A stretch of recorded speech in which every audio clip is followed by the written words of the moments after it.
இப்ப ஒரு shock news சொல்றேன், நீங்க கேட்டீங்கன்னா நீங்க நம்புறீங்களோ இல்லையோ. ம்.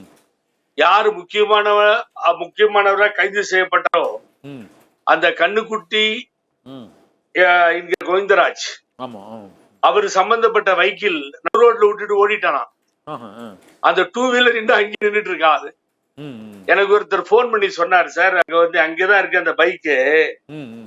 அதுல வந்து அவரு கவர்மெண்ட் ஏமாத்துறதுக்கு டிஎம்கே கலர் போட்டு வச்சு பண்ணிட்டு இருக்காரு. அது எல்ஐசி முன்னாடி நிக்குது சார் அப்படின்னு சொன்னாரு. ஏன் இதை போலீஸுக்கு சொல்ல வேண்டியதானே? எனக்கு சொல்றீங்களா போன் பண்ணி, கொஞ்சம் போலீஸுக்கு சொல்லிடுங்கன்னு சொல்லி சொன்னேன். சரி. ஸ்கூட்டி ஆக்டிவா எனக்கு இந்த போட்டோவை அனுப்பிச்சிருக்காங்க. கடுமையான சட்டம் தேவை. அதை ஓரளவுக்கு அது ஆறுதல் தருகிறது. ஆனா நடைமுறைப்படுத்தப்பட வேண்டும். நீங்க சொன்ன மாதிரி கல்வராயன் ஹில்ஸ் மேல போனீங்கன்னா கடுக்காக்கி புகழ்பெற்ற இடம் அது. அங்க போய் சுத்தி ரவுண்ட் பண்ணி கட்டி பண்ணாதான் இத வந்து ஒழிக்க முடியுமே தவிர, இது வரைக்கும் 75 பேர் கண்ணன் நமக்கு அபிஷியலா அவங்க சொல்றது 75. இன்னமும் ஒரு 50ல இருந்து 60 பேர் வரைக்கும் ட்ரீட்மெண்ட்ல போயிட்டு இருக்காங்க. சோ இது எங்க போய் முடியும்னு தெரியல. சோ ரொம்ப வேதனையா இருக்கு. ஆனா ஒண்ணு உங்களுக்கு நான் பதிவு பண்ண விரும்புறேன், வெரி இம்பார்ட்டன்ட். இது ஏதோ இப்போ ஆரம்பிச்சு இந்த 2-3 மாசத்துல இது நடந்ததெல்லாம் இல்ல. நான் கரெக்டா சொல்றேன், உங்களுக்கு யாரும் சொல்ல முடியாது.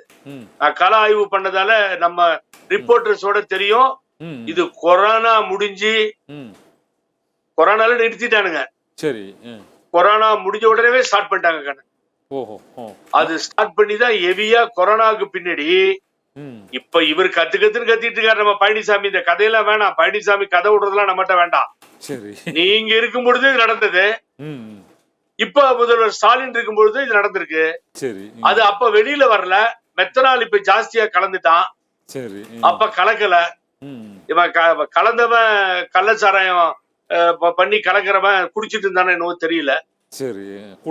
இது நடந்தது. ஆகவே தொடர்ந்து இது ஒரு தொடர் கதையா தான் இருக்கு கண்ணன். இது புதுது அல்ல. அது அவர் பயன்படுத்திட்டாரு. பழனிசாமி பயன்படுத்திட்டு ஊனு கத்திக்கிட்டு ஒரு போராட்டம் ஆர்ப்பாட்டம். நான் இன்னொரு கேள்வி எழுப்புறேன் கண்ணன்.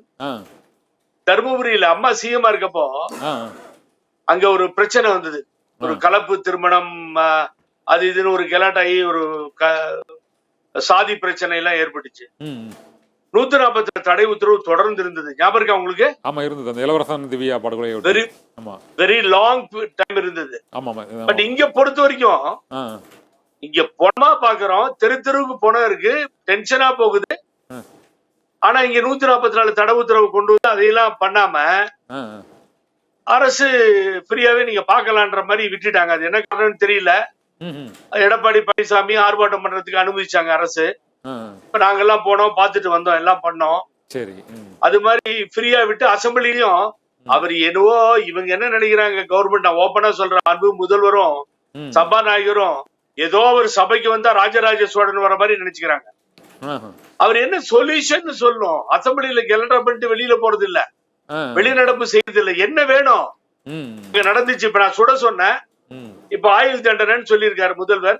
எடப்பாடி பழனிசாமிக்கு இதுல என்ன வேணும், என்ன ஆகணும், எதிர்கட்சி தலைவருக்கு என்ன ஆகணும், மக்களுக்கு இதனால என்ன நன்மை, அத சொல்லவே மாட்டேன்றாரு அவரு. சட்டசபையை முடக்கணும், அசிங்கப்படுத்தணும்ன்றது வேற. அதுக்கு அரசு பயில் சொல்லிட்டு இருக்கு, அதை பத்தி கவலை இல்ல.